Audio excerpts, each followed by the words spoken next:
Did you know that you can grow new things from old things, like a potato that maybe you considered throwing out, but don't, because there's the potential for a beautiful harvest from this?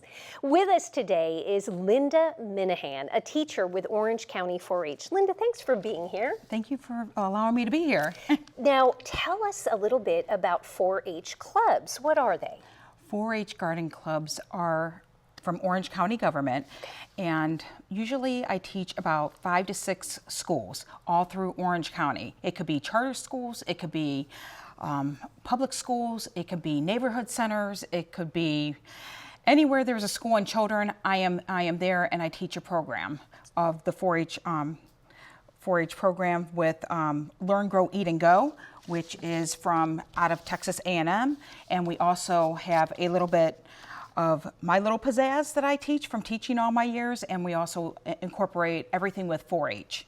So mainly you're educating kids about how to grow the food they eat and really appreciate fresh vegetables, I presume. Exactly. With 4-H, we are definitely teaching them how to grow their food. We plant, we raise, we harvest, we build raised garden beds. The children learn from health and nutrition, all the way from putting a seed in the soil or a transplant, and they say for education purposes and statistics, if a child plants their own vegetables, they are more likely to go ahead and eat that vegetable. Wow, such an important message in this day of convenience food, processed food, so thank goodness that you are out there teaching that.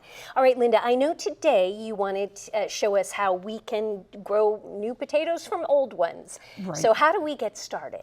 Okay, how we get started is it's very simple. One of my lessons when I'm teaching the children is 2 old potatoes. This little girl and her father are eating these like hairy potatoes, and she wants to throw them out, and he says, no, we can go ahead and we can make old potatoes to new potatoes. This is a great story. Fun. And okay. So one of the things what we're going to do, and it's very simple, what I show my students, you can take any type of bucket, and this is about a 5-gallon bucket. You need to drill holes in it because we need to have drainage, because we do not want the potatoes to be sitting in the soil because they'll rot out.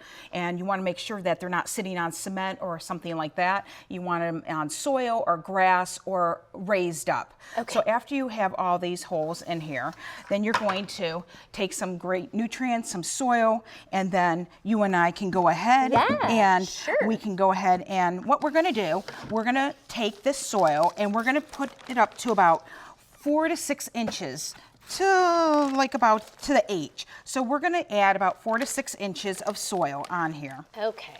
All right. So say we put all rich soil. Okay, great. Let's say we put it all in there. We did a great job. Okay, so we put all the soil in there. Okay.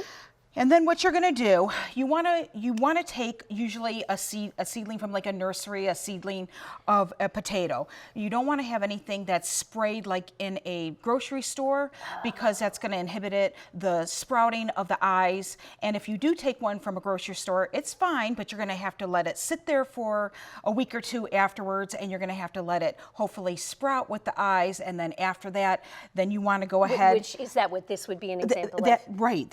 These are.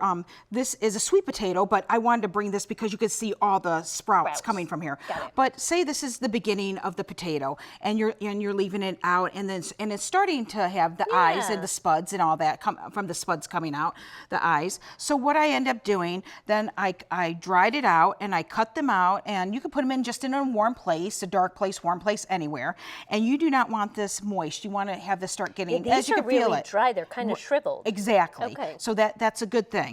So what we're going to do, because it's in a bucket, we do not want to overcrowd, because you want to make sure a vegetable is a stem, not a root, but we want the roots to make sure they go down in all that soil that we put down, that 4 or 5 soil.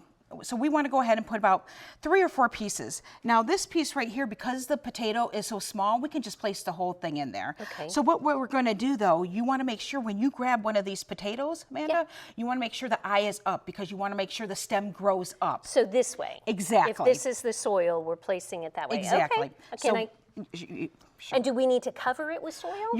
What you're going to do, you're going to make a little indent here, and we're going to place a couple in here, spread them out so we have room to grow. Okay. And then after what you're going to do, you're going to add about another, we don't have to do it now, Okay. but we're going to add about another four inches of soil, and then we're going to make a little mound because that's going to be the time that it's going to harvest.